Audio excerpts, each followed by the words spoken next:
बिस्मिल्लाहिर्रहमानिर्रहीम। अस्सलाम वालेकुम स्टूडेंट्स, आज हमने पढ़ना है कैरेक्टरिस्टिक्स ऑफ साउंड, यानी कि आवाज़ की खसूसियात। यानी कि आवाज़ आपने सुनी होगी कि कभी भारी आवाज़ होती है, कभी कोई बारीक आवाज़ होती है। जैसे आवाज़ की ना मुख्तलिफ खसूसियात हैं, ठीक है। कभी कभी आवाज़ तेज़ होती है, ऊंची आवाज़ जिसे कहते हैं, और कभी आवाज़ हल्की होती है, मध्यम आवाज़ इसको कहते हैं, ठीक है। और कभी आवाज़ जो उनसी है, जैसे बच्चों की आवाज़ बारीक होती है, ठीक है, बड़ों की आवाज़ या मर्दों की आवाज़ भारी होती है। तो ये सारी की सारी चीज़ें जो उनसी है ना, इनको हम कहते हैं कैरेक्टरिस्टिक्स ऑफ साउंड, यानी कि साउंड की खसूसियात, ठीक है। तो sound of different object can be distinguish on the basis of different characteristics as describe. पहली इसकी खसूसियत है लाउडनेस। लाउडनेस क्या है? लाउडनेस मतलब आवाज़ का ऊंचा होना, सिंपल जस्ट क्या है, आवाज़ का ऊंचा होना। अगर कोई आवाज़ बहुत ज़्यादा तेज़ है तो उसका मतलब हम कहते हैं यार आवाज़ बहुत लाउड है, ठीक है।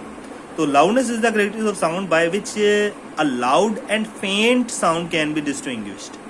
मतलब कि हम एक ऊंची और एक धीमी, या एक तेज़ आवाज़ या एक ऊंची आवाज़ और एक मध्यम आवाज़ में फ़र्क महसूस कर सकें, इसको हम क्या कहते हैं? लाउडनेस ऑफ साउंड, ठीक है। When we talk to our friend our voice is लो।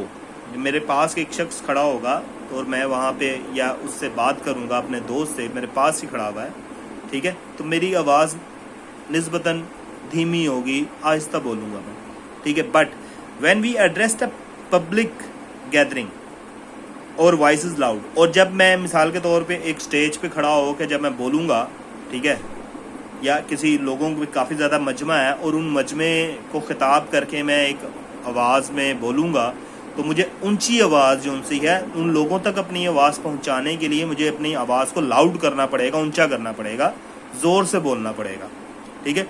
तो यानी कि जब इस तरह की आवाज़, यानी कि हम ये कह लो कि कहीं पे आवाज़ जो उनसी है वो लो है, तो कहीं पे आवाज़ जो उनसी है वो लाउड है, कहीं पे मैं फेंट बोल रहा हूँ, कहीं पे मैं लाउड बोल रहा हूँ।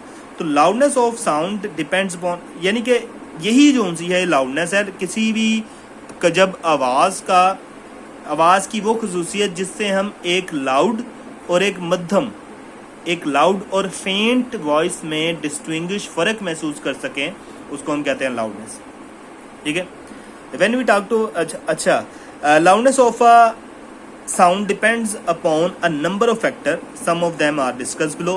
Loudness जो उनसी है ना, कुछ फैक्टर्स के ऊपर डिपेंड करती है, मतलब कि कुछ चीज़ों के ऊपर डिपेंड करती है। यानी कि कभी आवाज़ लाउड होने की वजह क्या है, आवाज़ के मध्यम होने की वजह क्या है, वगैरह वगैरह। अच्छा, इसकी जो उनसी है ना बेसिक जो उनसे हैं वो 3 फैक्टर्स हैं, ठीक है। नंबर 1 है amplitude of the vibrating body, amplitude of the vibrating body.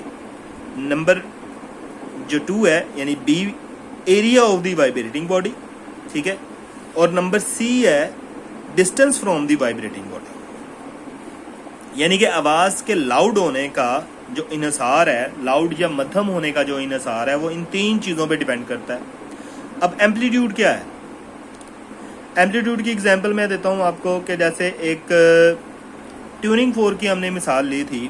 तो ट्यूनिंग फोर्क के अंदर हमने पढ़ा था कि जब इसका जो उनसा है ना, ये शाख जो उनसी है ओ से ए की तरफ मूव करती है ना, ओ से ए की तरफ, जब ये ओ से ए की तरफ जाएगी ना, मैक्सिमम डिस्टेंस कवर कर लेगी, तो ये इसका एम्पलीट्यूड कहलाएगा, ठीक है। ये क्या है? इसका एम्पलीट्यूड। और जब ओ से बी की तरफ जाएगी, मैक्सिमम डिस्टेंस जब कवर करेगी, तो ये इसका ओ से बी की तरफ, ये भी इसका एम्पलीट्यूड होगा। तो यानी कि जब अगर इसको मैं हल्का सा स्ट्राइक करूंगा ना, तो इसका एम्पलीट्यूड छोटा होगा, ऐसा ही है।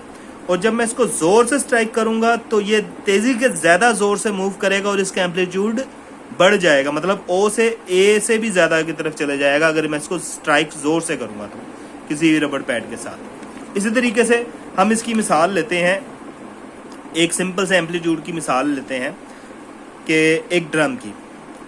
पहले इसकी थोड़ा सा देख लें कि the loudness of a sound varies directly with the amplitude of the vibrating body. अगर एम्पलीट्यूड जो उनसा है वाइब्रेटिंग बॉडी का वो ज़्यादा होगा तो लाउडनेस जो उनसी है वो भी ज़्यादा होगी, वेरीज डायरेक्टली का मतलब है कि एक चीज़ के बढ़ने से दूसरी चीज़ भी बढ़े, तो इसको हम क्या कहते हैं, वेरीज डायरेक्टली। कि मिसाल के तौर पे अगर एम्पलीट्यूड बढ़ेगा तो इसका मतलब है लाउडनेस जो है वो ऑटोमेटिकली बढ़ेगी, और अगर एम्पलीट्यूड कम होगा तो उसका लाउडनेस कम होगी।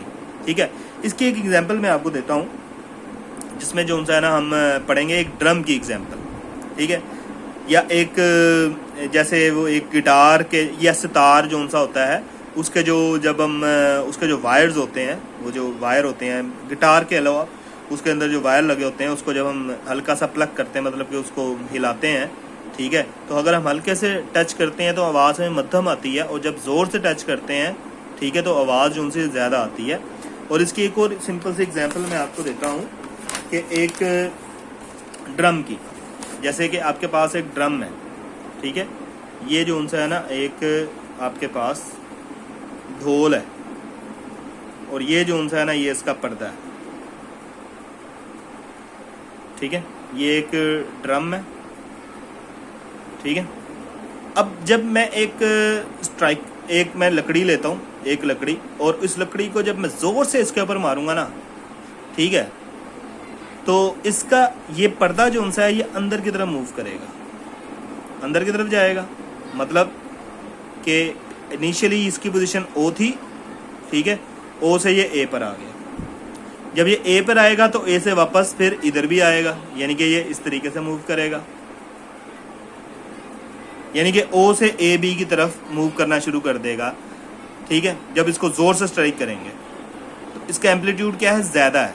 हमें आवाज़ जब ज़ोर से स्ट्राइक करेंगे तो आवाज़ ज़्यादा आएगी, और अगर इसको आहिस्तगी से, मिसाल के तौर पे मैं यहाँ से बिल्कुल आहिस्तगी से इस स्टिक से इसको हल्का सा मैं स्ट्राइक करता हूँ, तो क्या होगा कि पर्दा जो उनसा है ये कम मूव करेगा, पीछे की तरफ जो है ना वो कम होगा। इसका मतलब इसका जो एम्पलीट्यूड है वो क्या हो गया, कम हो गया। ज़्यादा तेज़ी के साथ स्ट्राइक करने से एम्पलीट्यूड बढ़ गया था, और आहिस्ता से स्ट्राइक करने से इसका एम्पलीट्यूड कम हो गया था। तो एम्पलीट्यूड जब कम हुआ तो आवाज़ क्या आई, कम, और जब एम्पलीट्यूड ज़्यादा हुआ तो आवाज़ जो उनसी है वो हमें क्या आई, ज़्यादा। तो एक ड्रम के पर्दे पर जब एक स्ट्राइक करते हैं तो अगर उसका अगर ज़ोर से स्ट्राइक करेंगे आवाज़ ज़्यादा आने की वजह यह है क्योंकि उसका एम्पलीट्यूड बढ़ गया। ठीक है, और आवाज़ कम आने की वजह जब हम उसको आहिस्तगी से स्ट्राइक करेंगे, मतलब उसका एम्पलीट्यूड जो है वो कम हो गया। तो इसका मतलब कि एम्पलीट्यूड और लाउडनेस जो सी है वो आपस में डायरेक्ट प्रोपोर्शनल होगी, कि जितना एम्पलीट्यूड किसी भी चीज़ का ज़्यादा होगा उतना ही आवाज़ जो सी है हमें ज़्यादा आएगी। ठीक है, फिर उसके बाद है नेक्स्ट, ये तो हो गया एम्पलीट्यूड के मतलब, amplitude of vibrating body. Number B है area of the vibrating body, area of the vibrating. अब एरिया से क्या मुराद है, इसकी भी सिंपल सी एग्जांपल है कि ये आपके पास एक मैंने आपको एग्जांपल दी थी ड्रम की। अगर मैं इसका जो है ना, ये मिसाल के तौर पे एक जिस तरह होता है ना, एक ढोलकी होती है छोटी और एक ढोल होता है बड़ा। ठीक है, ढोलकी अगर आप उसको जितनी मर्जी जोर से स्ट्राइक करो उसमें ढोलकी की आवाज़ जो सी है वो निस्बतन कम आती है, और ढोल पे आप हल्का सा भी स्ट्राइक करोगे उसकी आवाज़ ज़्यादा गूंजती है, ज़्यादा आती है। ठीक है, तो उन दोनों में फ़र्क क्या है। फॉर एग्जाम्पल ये एक आम छोटा सा, अगर इसी ड्रम का इसके पर्दे को मैं अगर मैं बढ़ा दूं, मिसाल के तौर पे मैं इसको इतना बड़ा कर देता हूं, ठीक है, यानी कि इसको मैंने क्या कर दिया, इसके पर्दे को मैंने बढ़ा दिया। अब ये देखो यहाँ पे इसकी जो एरिया है ना, ये एरिया से मुराद है ये पूरा हिस्सा इसका, ये पूरा इसका जो पर्दा लगा हुआ है ना, ये इसका क्या कहलाएगा, एरिया। और ये इसका एरिया देखो, इसका एरिया कम हो गया, ठीक है, और इसका जो एरिया है वो क्या हो गया, ज़्यादा हो गया। अब जितनी पावर के साथ मैं इसको स्ट्राइक कर रहा हूँ ना, उतनी ही पावर के साथ मैं इसको स्ट्राइक करूंगा ना, तो इसमें से आवाज़ मुझे ज़्यादा आएगी। क्यों, क्योंकि इसका जो सा है ना वो एरिया ज़्यादा हो गया। इसका एरिया ज़्यादा होने की वजह से ये जो ड्रम है ये ज़्यादा आवाज़, तेज़ ऊंची आवाज़ प्रोड्यूस करेगा, क्योंकि हम यूँ कह सकते हैं कि एरिया जो सा है वो भी एरिया ऑफ वाइब्रेटिंग बॉडी जो है वो डायरेक्ट प्रोपोर्शन होगा किसके, लाउडनेस के। जैसे यहाँ पे एम्पलीट्यूड जो था, एम्पलीट्यूड ऑफ वाइब्रेटिंग बॉडी वो डायरेक्ट प्रोपोर्शनल था किसके, लाउडनेस के। ये जितना इसका एम्पलीट्यूड बढ़ेगा उतनी लाउडनेस बढ़ेगी, जितना एम्पलीट्यूड कम होगा उतनी लाउडनेस कम होगी, और एरिया जितना ज़्यादा बढ़ाएंगे उतनी लाउडनेस ज़्यादा होगी, एरिया जितना कम करेंगे उतनी लाउडनेस कम होगी। ठीक है। तीसरा जो पॉइंट है इसका वो है distance from the vibrating body. ठीक है। Loudness of sound also depend upon the distance of vibrating body from the listener. It is caused by the decrease in amplitude due the increase in distance. Loudness यानी कि loudness जो सी है वो depend या यानी कि आप ये कह सकते हो कि वो डायरेक्ट नहीं बल्कि इनवर्स प्रोपोर्शनल होती है डिस्टेंस के। मिसाल के तौर पे एक शख्स मेरे करीब खड़ा हुआ है, ठीक है, या आप यूँ कह लो कि एक जगह जो है ना म्यूज़िक, एक टेप रिकॉर्डर में म्यूज़िक चल रहा है, एक शख्स टेप रिकॉर्डर के करीब खड़ा हुआ है और एक शख्स टेप रिकॉर्डर के दूर खड़ा हुआ है। ठीक है। तो किस शख्स को ज़्यादा आवाज़ आएगी? जो करीब खड़ा हुआ है। ठीक है। मतलब उस वाइब्रेटिंग बॉडी से करीब खड़े हुए शख्स का जो डिस्टेंस है वो कम है, जिसकी वजह से उससे ज़्यादा आवाज़ आ रही है, और जो दूसरा शख्स है उसका डिस्टेंस ज़्यादा हो गया जिसकी वजह से उसे कम आवाज़ आ रही है। मतलब कि डिस्टेंस वाइब्रेटिंग बॉडी का और लिसनर का डिस्टेंस अगर हम कम कर देते हैं तो लाउडनेस बढ़ जाती है, और अगर वाइब्रेटिंग बॉडी का और लिसनर का डिस्टेंस अगर हम बढ़ा देते हैं तो लाउडनेस जो सी है वो कम हो जाती है। तो ये भी चीज़ है। Loudness is also depend upon the physical condition of year. इसके अलावा लाउडनेस जो सी ज़ाहिर बात है हमारे कान की फिजिकल कंडीशन के ऊपर भी डिपेंड करती है। मिसाल के तौर पे अगर कान में कोई मसला है, कोई प्रॉब्लम है, ठीक है, कान में कोई बीमारी की वजह से कान आपके सही तरीके से सुन नहीं पा रहे, ठीक है, तो आप जो उनसे हैं एक लाउडनेस उस पर भी डिपेंड करती है। A sound appear louder to a person with sensitive ear. एक ऐसा पर्सन जिसका जो कान है वो ज़्यादा सेंसिटिव है तो उसको आवाज़ ज़्यादा तेज़ सुनाई देती है एक ऐसे पर्सन की निस्बत जिसका जो उनसा है ना कान जो है वो डिफेक्टिव ईयर है, यानी कि जिसका कान जो है डिफेक्टिव है। ठीक है। यानी कि एक आम शख्स को जो कि नॉर्मल सेहतमंद जो कान है जिसका, ठीक है, और सेहतमंद शख्स है तो उसको आवाज़ ज़्यादा सुनाई देती है, और एक इंसान ऐसा जिसके कान में कुछ प्रॉब्लम है तो उसे कम आवाज़ सुनाई देगी। तो ये तो physical condition of the ear depend हो गया ना। ठीक है। तो however there is characteristics of sound which does not depend upon the sensitivity of the ear to the listener and is called intensity of sound। पर ये यहाँ तक ही आपने जो सा है ना इसको कर लेना है। ठीक है।